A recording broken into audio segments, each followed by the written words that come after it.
Well, hey everyone. Welcome back, episode 2 to the Type Tools podcast. And we have Jacie here. A lot of the functional training that people do arises from the desire to be understood. So a lot of times people are driven to typology or personality testing in general because we feel perhaps that our environment isn't necessarily perfectly conducive to letting us thrive, letting us use our unique skills and talents, being appreciated, growth. So if you're a highly logical type and you're in a sea of feelings, sometimes that can feel uncomfortable or strange. And so a lot of times the clients that I work with are dealing with these sort of compatibility misalignments. And so what I'm hoping to do in today's episode is roughly address some of those core things, and then we'll have a discussion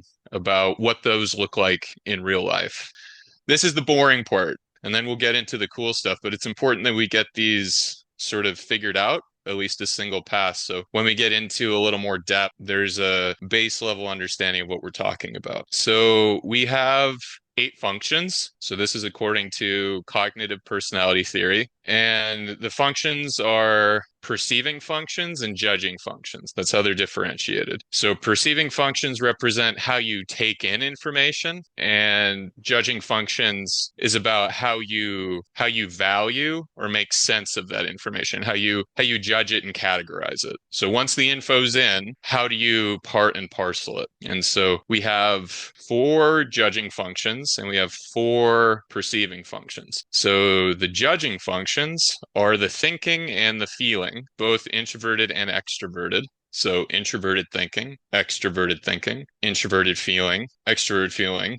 So we have, like I said, we've got the T and the F, and those are the judging functions. And then we have the N and the S, representing intuiting and sensing, and those are the perceiving functions. So the perceiving functions, like I said, are the ones about taking in information, and that comes in the concrete through sensing your feel, taste, touch, smell, everything you can observe around you, the physical. And then the N, which is introverted intuition, extroverted intuition, is conceptual. It's possibilities. It's what could be. It's all these things that aren't currently present right in front of you in this moment. It's what could be and what might happen, not what has happened or what is happening, which is sensing. So I'm going to go through briefly each of them. So hopping back to the judging functions, the T and the F ones, we have extroverted thinking. So these are the thinking functions. These are logic and structure. So structure is extroverted thinking and logic is introverted thinking.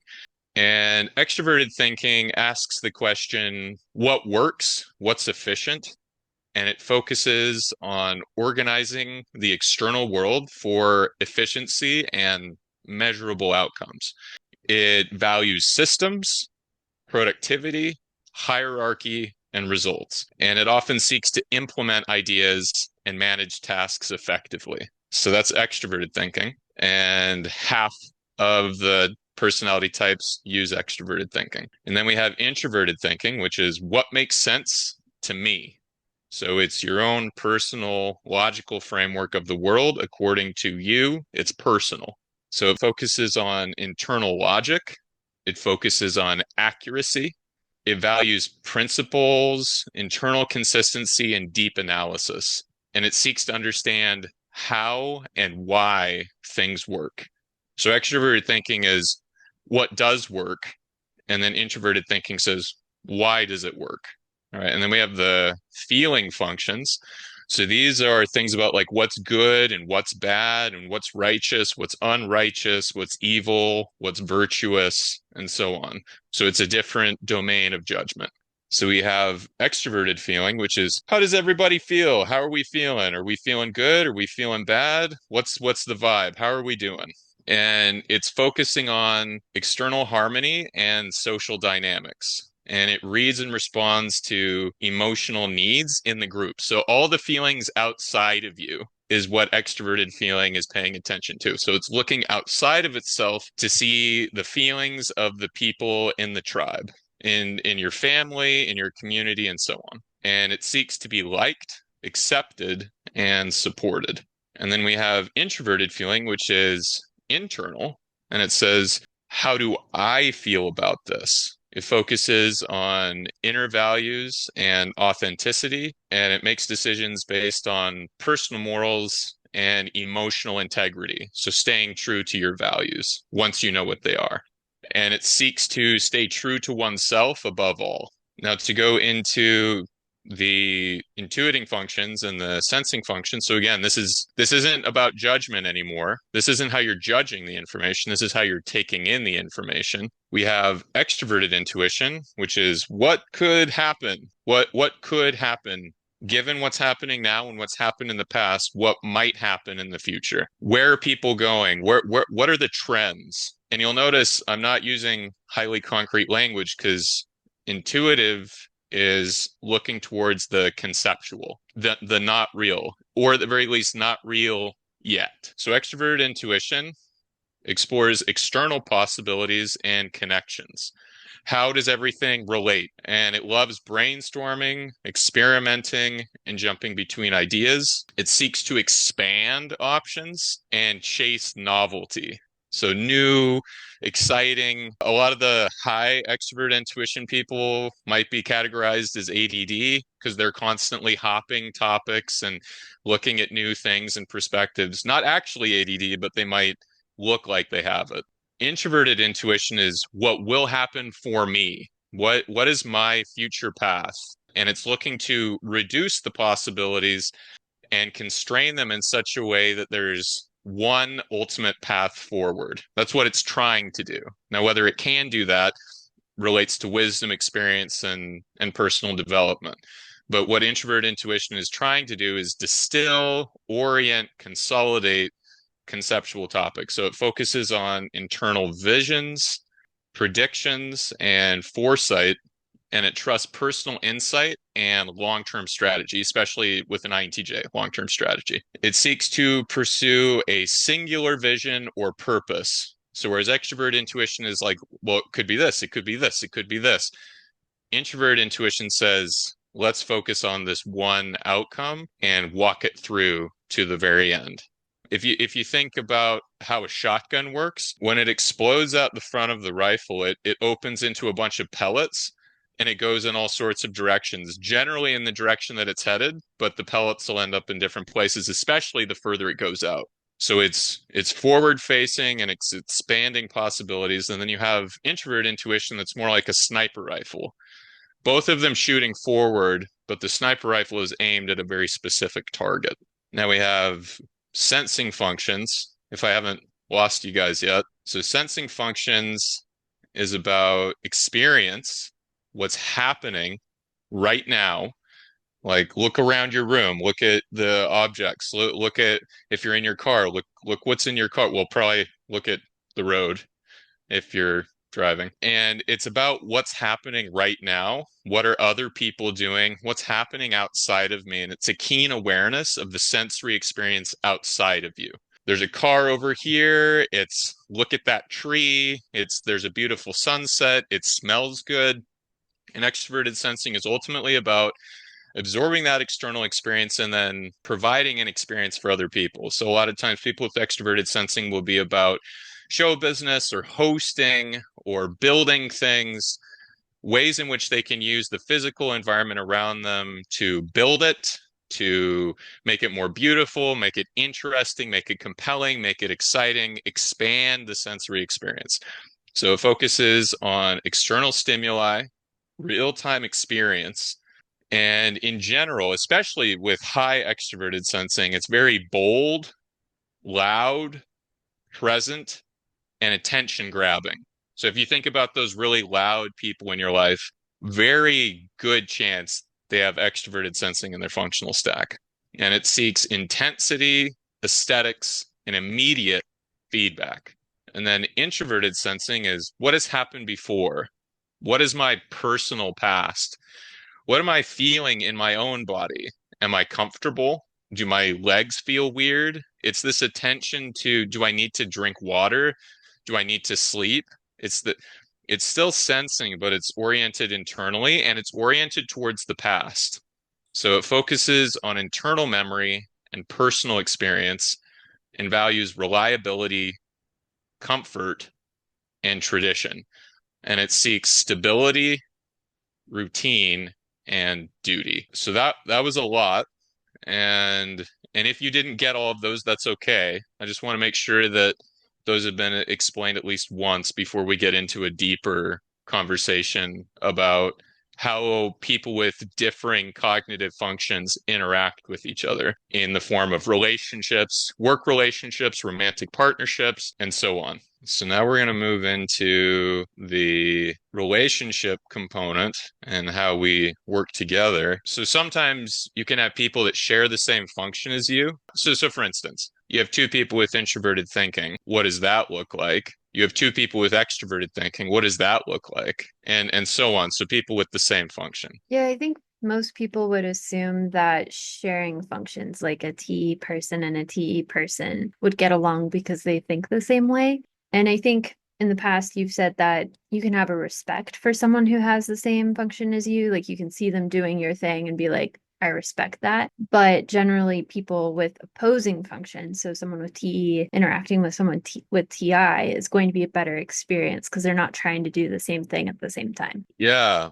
Yeah, so I guess just using myself as a reference, and then maybe you can think of some experiences where you've been with maybe another NTJ type. I'm an INTP, JC's a INTJ. So just talking about mine, when I see really clever, capable INTPs that are incredibly expert, very knowledgeable about their domain, I think to myself, and this may sound bad, sometimes I think to myself, well, I'm smart too, though, because TI self identifies as the smart one. Not that that might happen for every type in some way, but TI again is self-referential. So at the end of the day, it has to come through my filter, and sometimes that can come off as pedantic or arrogant, where there's sort of this assumption that people haven't thought it through. Especially, and you'll find this true with every dominant function. So every type does this, they just do it in a different way, and INTPs do it with introverted thinking. So because they're so absorbed in their own thoughts, they wonder if anyone else is thinking. They worry about it.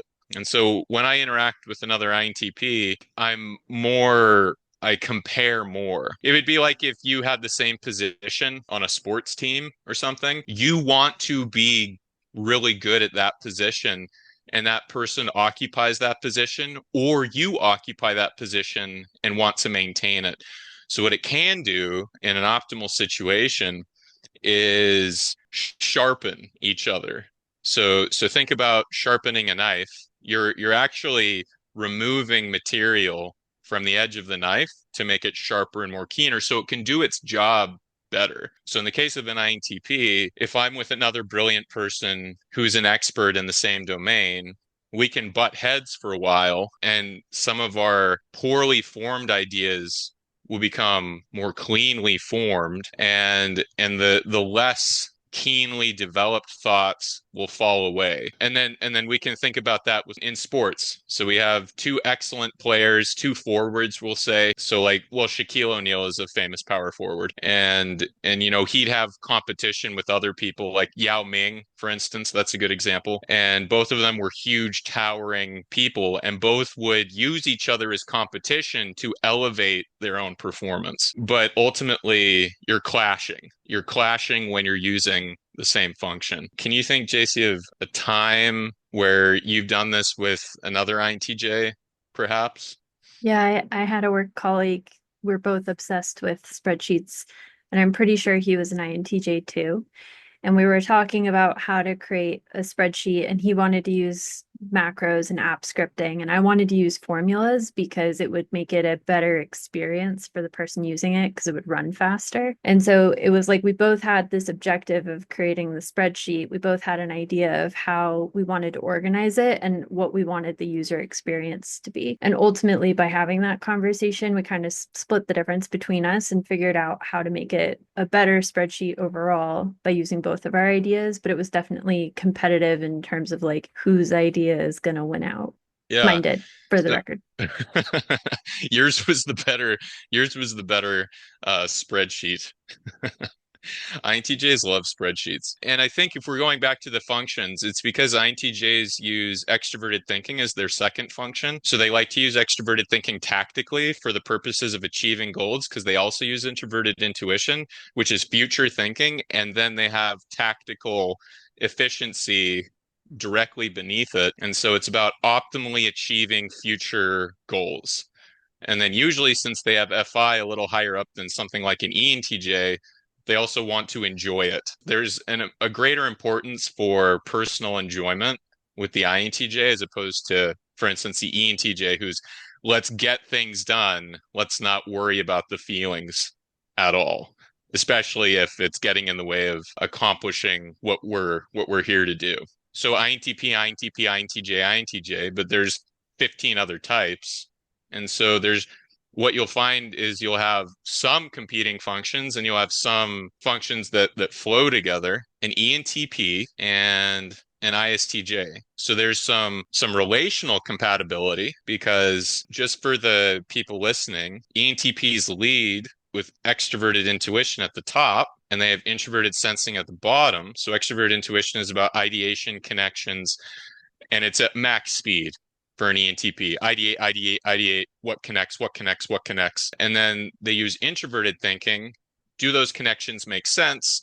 Do those line up with my personal understanding of the world? And then they have extroverted feeling third, and that says, do people like me? Are we getting along? Are we cool? Do you guys like this?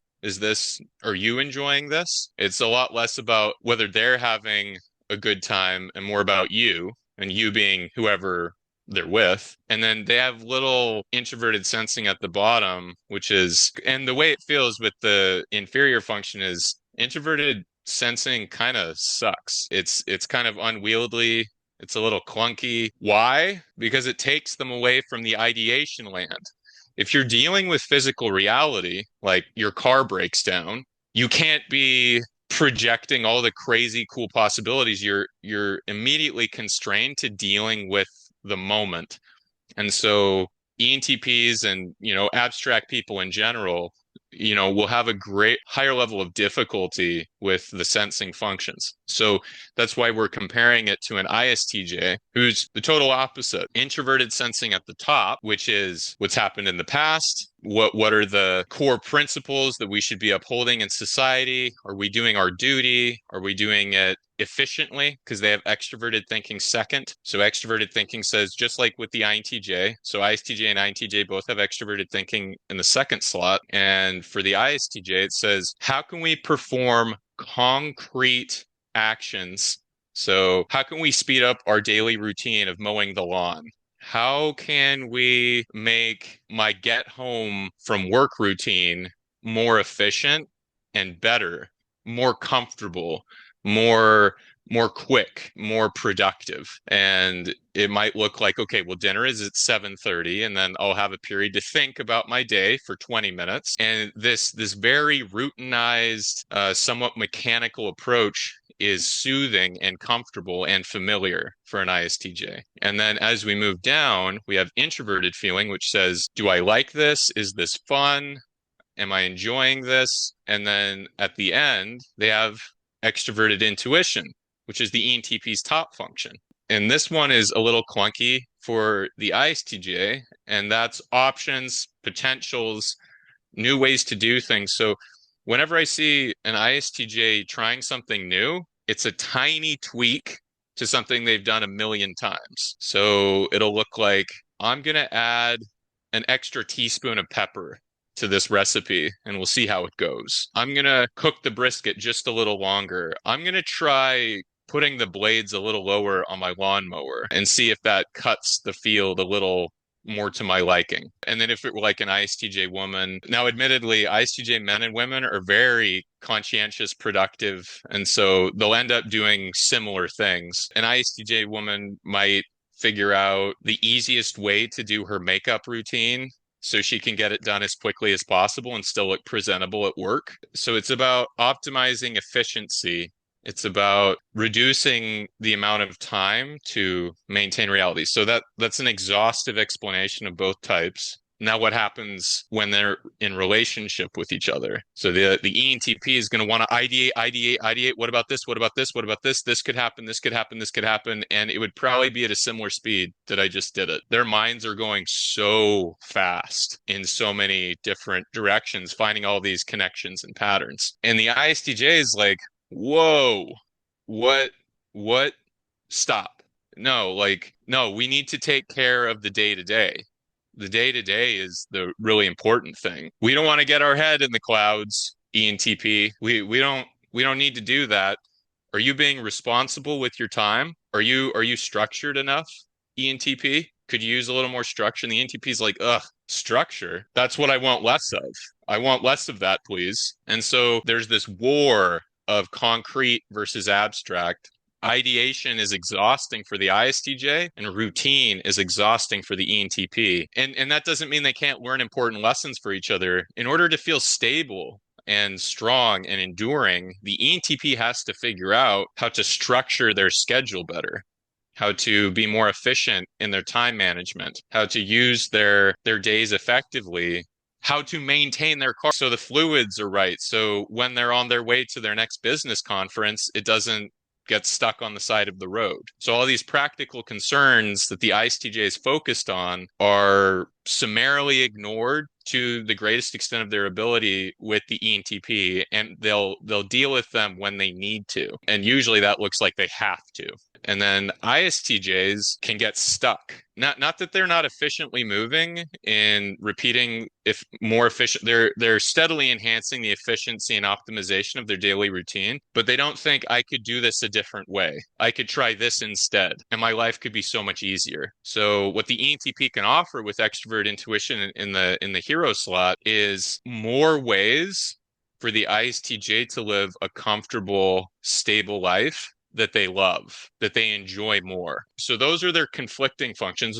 Those are the ones that will clash. And then they have two in the middle. And the two in the middle are introverted thinking, extroverted feeling in the ENTP, and extroverted thinking and introverted feeling in the ISTJ. And so the ENTP wants to be appreciated and liked by the ISTJ, and the ISTJ will like or dislike them. So if an ISTJ says, I have a bad day, the ENTP will have a natural desire to seek to comfort and take care of the ISTJ emotionally. So they'll say, oh, I'm sorry you had a bad day. So they're not competing on an emotional level. The FE seeks to provide support to the FI in the ISTJ. There's no conflict. So that emotional domain is compatible. Whereas if it were two FI people, they would just share their own emotional experiences and they wouldn't necessarily be highly invested in the other person's emotional experience unless it was one that they knew about and cared about. Whereas the FE is just saying, I hope everyone's doing good. You're not doing good. I'm so sorry about that. And then if we go up to the TE and the TI, which is probably the easiest place for them to find compatibility, the ENTP has ideas always available. If the ENTP is exhausted, he has ideas. If he hasn't slept in 3 days, still has ideas. They might be a little more squirrely than they should be, but they're there. And what's the ISTJ looking for? They're looking for great ideas, great ideas for the purposes of, their other functions. So, one way an ENTP and an ISTJ could help each other is one, the ISTJ could kindly provide structure and reliability to the ENTP's physical reality.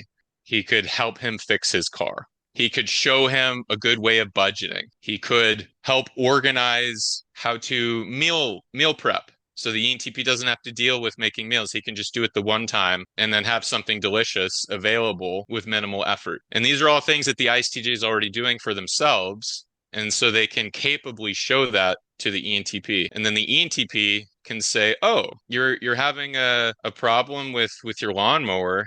Well, I know Jake, he mows my lawn and he uses one of those ride mowers, and I'm pretty sure he's upgrading his fleet, because ENTP is connecting with people, talking to people all the time. They just need to have a direction to put their possibility generation to good use. So once an ENTP knows, because ENTPs are natural problem solvers, so they want to solve people's problems. They really do all the time.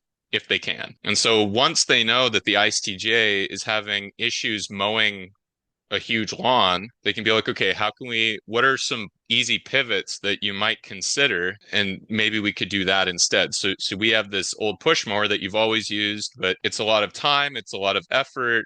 Is there a way we could get you a ride mower? Okay, that doesn't necessarily fit into your budget. Okay, well, yeah, I know John who mows lawns and he's selling his old ride mower. And so maybe okay, and so you have $1,700 in your budget because of course he would know exactly how much he had. I think that we could work that deal out and then so the ENTP is thinking of potential ways to solve the ISTJ's problems. So in a nutshell, we have competing functions with the NE and SI which are difficult to navigate because they're so disparate. NE at the top for the ENTP and SI at the bottom, and then SI at the top for the ISTJ and NE at the bottom. So it's a challenging relationship, but both of them can help each other an enormous amount, and they just have to figure out the way to go about it. So, a couple of questions. One, are there any types you think are just completely incompatible, never going to work?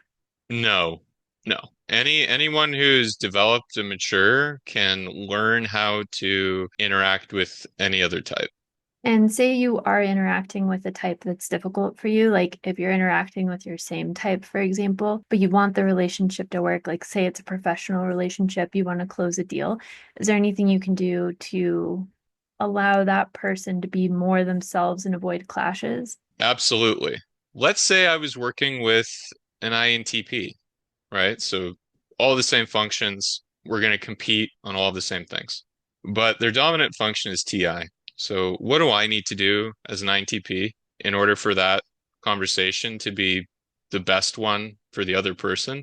I need to ask them what they think, and to the extent that I'm able, limit sharing what I think. That pushes me into a function that I don't consciously use called extroverted thinking. But if you're trying to have a good conversation with someone, one of you has to switch. And so if you know their type, you know what to do. That doesn't make it easy or fun, but you are way more likely to have a good outcome. In this case, if I just be quiet and ask them questions about what they think, just like you're doing with me right now. So if I'm with an INTP, I can ask them, well, what do you think about this? So if they're having some social challenge, which all INTPs do because they have FE at the bottom, how might you go about doing that? And they have to exhaust their own thinking, and then you let them ask questions and then you ask them if it's okay to provide your perspective so they maintain autonomy in a way that is valuable to them. Because at the end of the day, if you tell someone what to do, unless they want you to, sometimes people want you to tell them what to do, but an INTP usually won't. You want to help them frame it from their perspective what they think because they use TI and they care about that. And then you can now flow. You can flow in the conversation, but it requires the other INTP to take a back seat for once and spend time listening. So you listen, you absorb their thoughts and let them be the brilliant person. You listen to them and you value what they think. You let them know that that's a great idea. And then you might softly say, in my experience, if you're interested, and then you wait and let them say, yeah, sure, I'd like to know it. But it might take a while to get to that point because they have to exhaust all of their thinking. And if I were going after someone concrete, which I do with regularity. So I didn't really do it today on the podcast. It was mostly abstract. We're talking about ENTJ. That's not real. What's real is Sarah, who's an ENTJ, who I work with. That's real. Saying ENTJ is abstract. ENTJ is an umbrella concept overarching real people with real preferences. So the more specific and the less woo woo you can make it, it's essential. Like it's not, you will have a bad outcome if you can't bring your conversation to a level that they can take it in. So stop talking about cognitive functions. Stop talking about all the things. Slow the verbiage down and let them pick the topics. So we're going to talk about home cooking. We're just going to talk about home cooking. That's all, because that feels safe and comfortable and familiar. And then you can suggest tiny pivots in their schedule, and that will let them feel at ease and safe. So if I really want to connect with someone, and let's say it's an ISTJ and they're obsessed with cars, and they know the make of model of like the 57 era Chevy and how it had this type of intake valve, and they know everything about the thing that they're interested in, then if I'm going to go abstract, I can use what they already know. So I can use car analogies. I can talk about problem solving, like getting an engine running again. I can keep it to a familiar domain, even though I'm using it to illustrate concepts. And that's helpful for highly concrete types if you're abstract. So taking a step back, what you were just talking about is abstract versus concrete types. So instead of talking about functions, we're talking about like, well, it's still to do with functions, but we're talking about the letters. So like INTJ, INTP, those are abstract types versus like ISTJ would be a concrete type because they have sensing as a higher function. So would you say that there are certain letters that are more opposing and difficult to get along with? Do you think it's abstract and concrete is the hardest for them to find like a common ground to talk on, or would you say it's like J and P or F and T? I would say no. I would say it's the abstract, concrete separation. Concrete people hang out with concrete people. Abstract people hang out with abstract people most of the time. So there's not actually a huge amount of overlap with that. Now, if you were a abstract type and you grew up with concrete people, well, you grew up with them. You're in that group. So you might be the odd one out. And then vice versa, if you're concrete with a bunch of abstracts, like they want to talk about theology, they want to talk about philosophy, they want to talk about where society's headed, and you're like, let's play basketball. Let's start a lawn mowing business. Those shoes are really cool. Let's look at Pokemon cards. And this is like if it were kids or something. Yeah, so you will find abstract types in concrete domains, but not often, and vice versa. So I would say, in answer to your question, the N's hang out with N's and the S's hang out with S's. But there's so much to learn. Like all these N's that like lose themselves in existential crises, high anxiety about the future. Being around concrete types, it'll slow them down in a really healthy way.